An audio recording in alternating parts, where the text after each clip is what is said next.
ಶಿವಮೊಗ್ಗ ಘಟನೆ ಮತ್ತು ಉತ್ತರ ಕನ್ನಡದಲ್ಲಿ ಆದ ಘಟನೆಯಲ್ಲಿ ಗಾಂಜಾ ಸೇವನೆ ಪ್ರಮುಖ ಕಾರಣ ಅಂತ. ಈಗ ಗಾಂಜಾನ ಕಡಿಮೆ ಮಾಡಬೇಕು ಅಂತಕ್ಕಂಥದ್ದು ಸಂಪೂರ್ಣವಾಗಿ ಅದು ಶೂನ್ಯಕ್ಕೆ ತರಬೇಕು ಅಂತೇಳಿ ನಮ್ಮ ಸರ್ಕಾರ ಪ್ರಯತ್ನ ಮಾಡ್ತಾ ಇದೆ. ಗಾಂಜಾ ರಹಿತವಾದಂಥ ರಾಜ್ಯ ಮಾಡಬೇಕು ಅಂತಕ್ಕಂಥದ್ದು ಕರ್ನಾಟಕದ ಉದ್ದೇಶ. ನಾವು ಆ ದಿಕ್ಕಿನಲ್ಲಿ ಈಗಾಗಲೇ ಪ್ರಯತ್ನಗಳನ್ನು ಮಾಡ್ತಾ ಇದ್ದೀವಿ.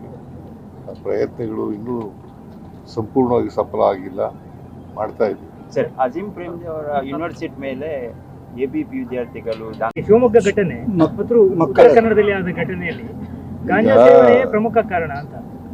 ಈಗ ಗಾಂಜಾನ ಕಡಿಮೆ ಮಾಡಬೇಕು ಅಂತಕ್ಕಂಥದ್ದು ಸಂಪೂರ್ಣವಾಗಿ ಅದು ಶೂನ್ಯಕ್ಕೆ ತರಬೇಕು ಅಂತೇಳಿ ನಮ್ಮ ಸರ್ಕಾರ ಪ್ರಯತ್ನ ಮಾಡ್ತಾ ಇದೆ. ಗಾಂಜಾ ರಹಿತವಾದಂಥ ರಾಜ್ಯ ಮಾಡಬೇಕು ಅಂತಕ್ಕಂಥದ್ದು ಕರ್ನಾಟಕದ ಉದ್ದೇಶ. ನಾವು ಆ ದಿಕ್ಕಿನಲ್ಲಿ ಈಗಾಗಲೇ ಪ್ರಯತ್ನಗಳನ್ನು ಮಾಡ್ತಾ ಇದ್ದೀವಿ.